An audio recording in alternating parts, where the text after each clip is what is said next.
Assalamualaikum warahmatullahi wabarakatuh. Kami dari kelompok 11 akan menjelaskan tentang reproduksi hewan air. Sebelum itu, perkenalkan nama anggota kelompok kami. Yang pertama ada saya sendiri, Desi Nasmandia, lalu ada Fadila Rizky Valanti, ada Lisa Apicaya Pamingkat, dan Safina Salsabila. Adapun pembahasan pada kesempatan kali ini, yang pertama adalah perkembangan gonad, struktur anatomi, perkembangan sel gamet, karakteristik sperma dan ovum, dan proses penempatan. Pengertian dari reproduksi ini sendiri yaitu kemampuan individu untuk menghasilkan keturunan sebagai upaya untuk melestarikan jenisnya. Adapun sistem reproduksi adalah sistem organ seks dalam organisme yang bekerja sama untuk tujuan reproduksi seksual. Reproduksi sendiri dipengaruhi oleh suhu, cahaya, musim, curah hujan, ketersediaan pakan, dan juga hormon. Perkembangan gonad. Gonad sendiri yaitu organ reproduksi yang memiliki fungsi utama menghasilkan sel gamet dan hormon seks atau steroid. Gonad ikan meliputi ovarium dan ovulumnya atau ovida pada betina, serta testis dan pembuluhnya atau sternum pada jantan. Perkembangan gonad sendiri dibagi menjadi dua tahap, yaitu tahap pertumbuhan gonad hingga mencapai tingkat dewasa kelamin dan tahap pematangan produksi seksual. Selanjutnya akan dijelaskan oleh rekan saya. Selanjutnya adalah struktur anatomi dari organ reproduksi ikan jantan dan ikan betina. Yang pertama adalah ikan jantan, disebut dengan testis. Ciri-cirinya yaitu berbentuk pita dan bergerigi, lonjong, bulat, licin, lebih kecil dari ovarium, terletak pada dinding dorsal, berwarna putih kekuningan dan bertekstur halus, berpasangan xulum atau xylostomata berdekatan, elamobranchia bersatu pada posterior. Lalu beratnya 12% dari berat tubuh. Kemudian ada tipe testis. Yang pertama adalah tipe lobular, yaitu gabungan lobu-lobu yang terpisah, kulit luar berupa jaringan fibrios. Tipe semacam ini dimiliki oleh kelompok Telostei. Lalu ada tipe tubular, bagian yang berdiri sendiri, biasanya terdapat pada ikan guppy. Lalu yang kedua adalah ikan betina, disebut dengan ovarium. Ciri-cirinya yaitu berbentuk longitudinal, berjumlah sepasang dengan kolom, berwarna keputih-putihan sebelum matang dan kekuningan saat matang gonad. Lalu berat 70% dari berat tubuh. Kemudian ada tipe ovarium. Yang pertama adalah tipe sinkronik, yaitu ovarium mengandung oosit dengan stadia perkembangan yang sama, berbijah sekali. Lalu yang kedua adalah tipe sinkronik sebagian, mengandung dua populasi oosit dengan stadia perkembangan yang berbeda, musim berbijah pendek. Yang ketiga adalah tipe asinkronik, yaitu mengandung oosit dengan seluruh perkembangan stadia, memijah beberapa kali selama musim pemijahan lama. Lalu ada juga ciri fisik kematangan organ reproduksi. Yang pertama adalah ciri fisik kematangan organ reproduksi pada ikan jantan. Ciri-cirinya yaitu kelamin menonjol ke arah belakang dan warna kemerahan, kemudian warna kulit beda kusam, lalu ada gerakannya lebih lincah. Yang kedua adalah ciri fisik kematangan organ reproduksi pada ikan betina. Ciri-cirinya yaitu berwarna terang, perutnya membulat, badan relatif panjang, dan susunan sisiknya teratur. Selanjutnya yaitu perkembangan sel gamet pada proses spermatogenesis. Tahap pertama yaitu spermatogonia. Nah, sel-sel apikal germinal aktif membentuk spermatogonia hampir di seluruh tubulus. Kebanyakan sel spermatogonia ini mempunyai sebuah nukleus yang bentuknya tidak beraturan dengan membran sistem yang tidak jelas. Lalu yang kedua yaitu tahap spermatosit primer. Nah, pada tahap ini proses akhir spermatogonia akan tumbuh dan membelah menjadi spermatosit primer. Membran sistem spermatosit primer terlihat dengan jelas dan setiap sistem mengandung banyak sel spermatosit primer. Lalu tahap ketiga yaitu spermatosit sekunder. Nah, spermatosit primer akan membelah secara mitosis membentuk spermatosit sekunder. Ukuran spermatosit sekunder ini lebih kecil dari spermatosit primer dan nukleusnya mengandung kromatin yang tebal. Lalu pada tahap keempat yaitu spermatid. Sistem-sistem yang berisi spermatosit sekunder akhirnya berkembang dan melepaskan sel-selnya ke dalam lumen tubulus, kemudian matang sempurna menjadi spermatid.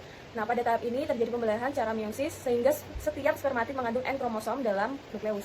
Lalu tahap kelima yang terakhir yaitu spermatozoa. Spermatid mengalami pertumbuhan bentuk atau mengalami metamorfosa sehingga menjadi spermatozoa yang lengkap dilengkapi dengan kepala dan ekor sehingga bisa bergerak aktif di dalam lumen tubulus. Nah, di sini terbentuk spermatozoa Y atau jantan dan spermatozoa X atau betina. Lalu perkembangan sel gamet pada proses oogenesis. Tahap pertama yaitu oogonia. Sel-sel ini akan membelah secara mitosis menjadi berlipat ganda jumlahnya. Nah, sel-sel telur primitif atau ovagonium atau oogonia ukurannya sangat kecil. Lalu tahap kedua yaitu oosit primer. Sel-sel telur tumbuh folikel mulai terbentuk melingkari atau mengelilingi sel telur sebanyak satu lapis. Nah, folikel ini berfungsi untuk pemeliharaan dan melindungi perkembangan telur. Lalu sel telur yang telah dilengkapi dengan folikel ini disebut juga dengan oosit primer. Selanjutnya itu tahap ketiga yaitu oosit sekunder. Selama tahap ini sel telur berkembang membesar dan menjadi tertutup oleh folikel dan lapisan folikel ini menjadi dua lapis. Jumlah nukleusnya dalam nukleus mulai bertambah. Pada tahap ketiga ini terjadi pembelahan meiosis menjadi 2N dalam nukleus dan pembentukan polar body 1 dalam sitoplasma. Lalu tahap keempat yaitu vitellogenesis 1. Nah, produksi dan akumulasi kuning telur atau yolk disebut sebagai vitellogenesis. Selanjutnya telur berkembang dan partikel kuning telur ini mengandung lipoprotein yang mulai terbentuk dalam sitoplasma. Lalu tahap kelima yaitu vitellogenesis 2. Tahap 5 ini merupakan fase vitellogenesis yang kedua. Partikel kuning telur berpindah ke pinggiran dan menyebar di antara vakuola. Lalu tahap ke-6 yaitu vitellogenesis 3. Tahap ini merupakan tahap yang mendorong lipoid drop ke arah pinggiran sel di mana dua lingkaran mulai terbentuk. Nah, vakuola berjejer di pinggiran sel telur. Vakuola dan partikel kuning telur ini mulai terbentuk menempati seluruh sitoplasma. Lalu nukleus masih berada di tengah-tengah sel telurnya. Lalu tahap yang terakhir yaitu tahap ke-7 atau ovum pada tahap 7 ini merupakan akhir dari proses vitalogenesis. Nukleus mulai berpindah menjauhi membran nukleus ke pusat nukleus. Nukleus ini bergerak menuju mikrofil dan mulai terbentuk dan berkembang. Nah, pada tahap ke-7 ini membran nukleus tidak nampak lagi. Namun pada tahap ini terjadi pembelahan meiosis kedua yang membentuk polar body kedua. Sebagian besar protozoa berkembang biak secara seksual dan ada juga yang secara seksual. Nah, secara seksual itu yang pertama ada pembelahan mitosis atau biner. Diawali dengan pembelahan inti dan diikuti pembelahan sitoplasma, kemudian menghasilkan 2 sel baru. Nah, pembelahan biner terjadi pada amoeba, lalu paramecium, euglena. Lalu yang kedua yaitu spora. Membentuk spora melalui proses sporulasi di dalam tubuh nyamuk Anopheles. Nah, spora yang dihasilkan ini disebut sporozoid. Lalu perkembangbiakan secara seksualnya yaitu yang pertama ada konjugasi. Nah, peleburan inti sel pada organisme yang belum jelas alat kelaminnya. Paramecium mikronukleus yang sudah dipertukarkan akan melebur dengan makronukleus. Proses ini disebut singami. Lalu yang kedua yaitu peleburan gamet sporozoa, yaitu telah dapat menghasilkan gamet jantan dan gamet betina. Peleburan gamet ini berlangsung di dalam tubuh nyamuk. Selanjutnya yaitu Stenopora. Hampir semua spesies Stenopora adalah hermafrodit atau memiliki alat kelamin ganda. Nah, reproduksi Stenopora dilakukan secara generatif, meskipun ada beberapa spesies yang melakukan reproduksi dengan cara vegetatif, dengan cara fragmentasi. Lalu alat reproduksi Stenopora ini terletak di bawah silia. Nah, sel ovum dan sperma dilepaskan melalui pori-pori yang ada di epidermis. Sebagian besar spesies Stenopora ini melakukan pembuahan secara eksternal atau di luar tubuh Stenopora, meskipun ada beberapa spesies yang melakukannya secara internal.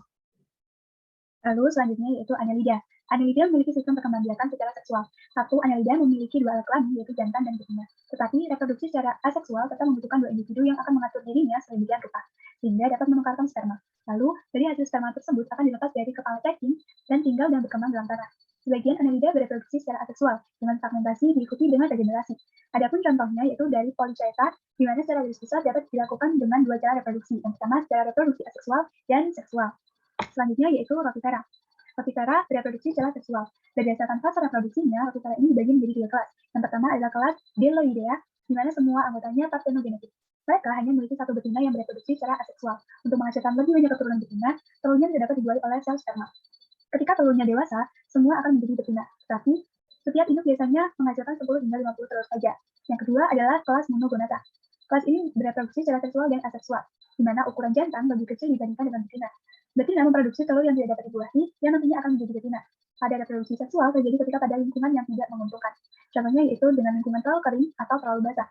Ketika betina memproduksi telurnya pada fase seksual, apabila telurnya dapat dibuahi, maka akan menjadi betina. Dan begitu pula sebaliknya, apabila tidak dapat dibuahi, telur tersebut akan menjadi jantan. Yang ketiga adalah kelas Seusonidae, di mana semua anggotanya yaitu partenogenetik. Mereka hanya memiliki 1 betina yang bereproduksi secara aseksual. Untuk menghasilkan lebih banyak keturunan betina, telurnya tidak dapat dibuahi oleh sel sperma. Ketika telurnya dewasa, semuanya akan menjadi betina. Dan setiap induk biasanya hanya menghasilkan 10 hingga 50 telur saja.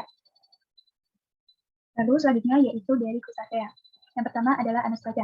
Sistem reproduksi pada Anostraca termasuk biseksual. Mereka bertelur. Pada jantan, kedua organ telah termodifikasi menjadi organ yang digunakan untuk menahan betina selama kopulasi.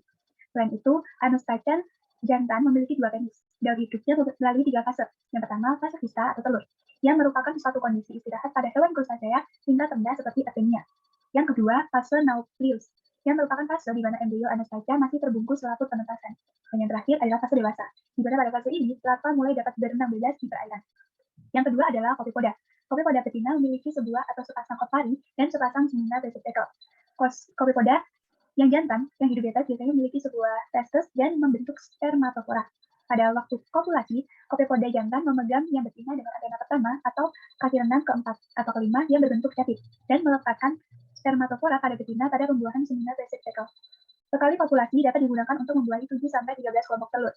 Tiap kantung telur berisi antara 5-50 butir.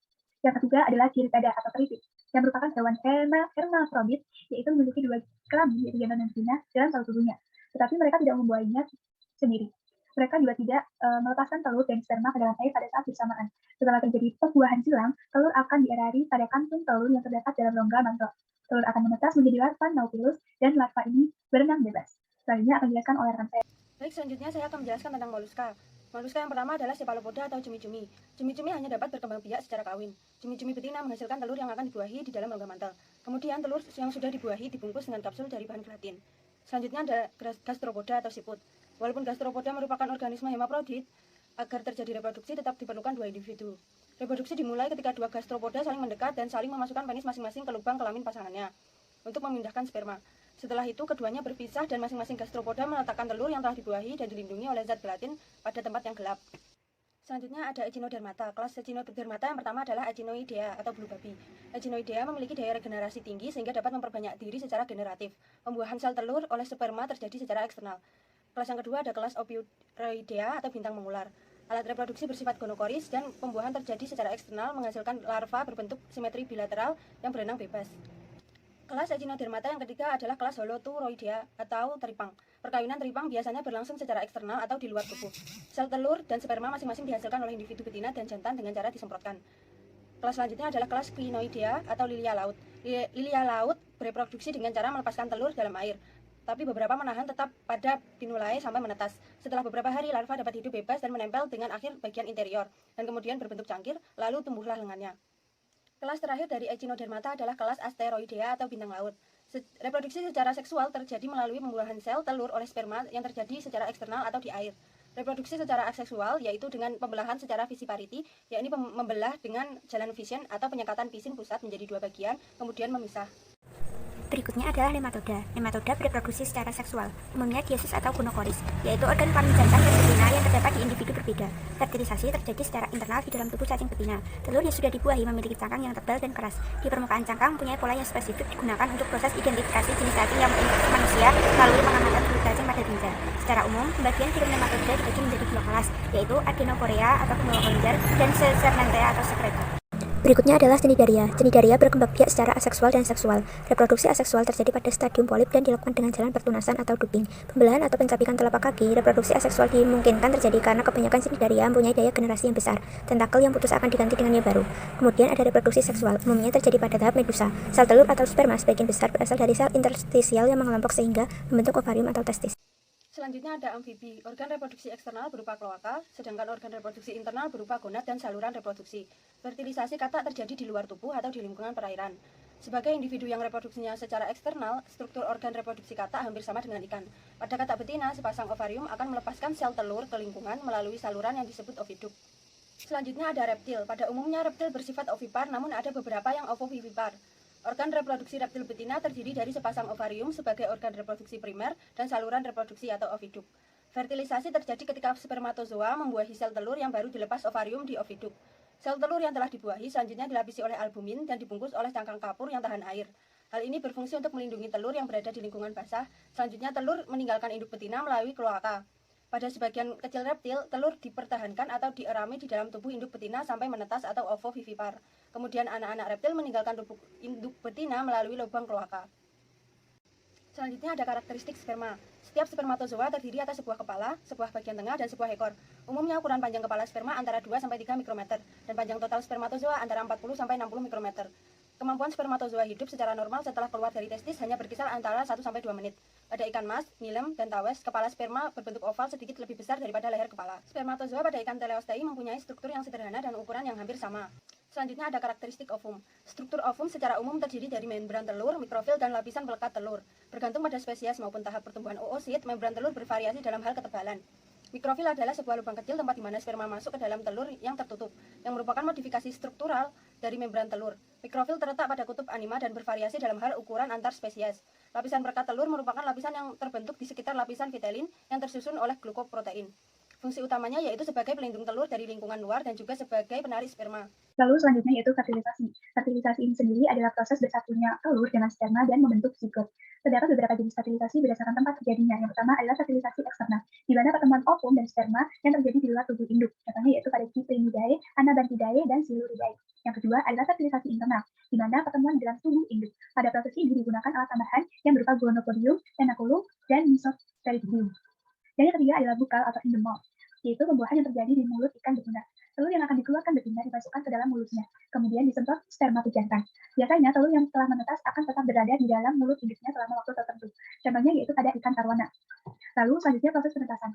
Penetasan sendiri yaitu suatu proses perubahan dalam siklus hidup suatu hewan dari bentuk intrakapsulat menjadi bentuk hidup yang bebas. Mekanisme penetasan ini secara umum terbagi menjadi dua tipe, yaitu mekanik dan enzimatik. Faktor-faktor yang mempengaruhi terjadinya penetasan ini yang pertama adalah keberadaan oksigen, di mana kekurangan oksigen mampu menstimulasi aktivitas penepasan dari embrio. Yang kedua adalah temperatur, di mana peningkatan temperatur juga dapat menstimulasi sekresi enzim penetasan. Dan yang ketiga adalah cahaya. Sekresi enzim penetasan dikontrol oleh stimulasi fotoreseptor. Selanjutnya yaitu proses penetasan. Yang pertama adalah stadia morula. Dimulai saat pembelahan mencapai 52 sel, pada saat ini ukuran sel mulai beragam. Sel membelah secara melintang dan mulai membentuk formasi lapisan kedua secara samar pada kutub anima. Stadia morula berakhir apabila pembelahan sel sudah menghasilkan blastomer yang ukurannya sama tetapi ukurannya lebih kecil. Yang kedua adalah stadia blastula. Pada proses ini, trofoblast terletak di antara koin telur dan sel-sel blastodem dan membungkus semua koin telur. Trofoblast yang berasal dari blastomer paling tepi dan luar akan membentuk lapisan yang terlibat dalam penggunaan koin telur. Yang ketiga adalah stadia grastula. Gratulasi erat hubungannya dengan pembentukan susunan syaraf. Penjelmaan bentuk primitif dan merupakan metode dekritis perkembangannya. Yang keempat ada stadia organogenesis. Organogenesis ini sendiri yaitu adalah proses pembentukan organ-organ tubuh makhluk hidup yang sedang berkembang. Dalam proses organogenesis ini terbentuk berturut-turut bakal organ-organ yang meliputi syaraf, bentuk koda, mata, somit, rongga Cooper, kantung olfaktori, rongga ginjal, usus, tulang subprotokol, dan linea lateralis. Adapun juga jantung, aorta, insang, infundibulum, dan juga lipatan-lipatan sirip. Dan organ-organ tersebut berasal dari etherium, endodrem, dan mesoderm. Demikian presentasi dari kelompok kami. Apabila ada salah kata atau perbuatan, kami mohon maaf yang sebesar-besarnya. Wassalamualaikum warahmatullahi wabarakatuh.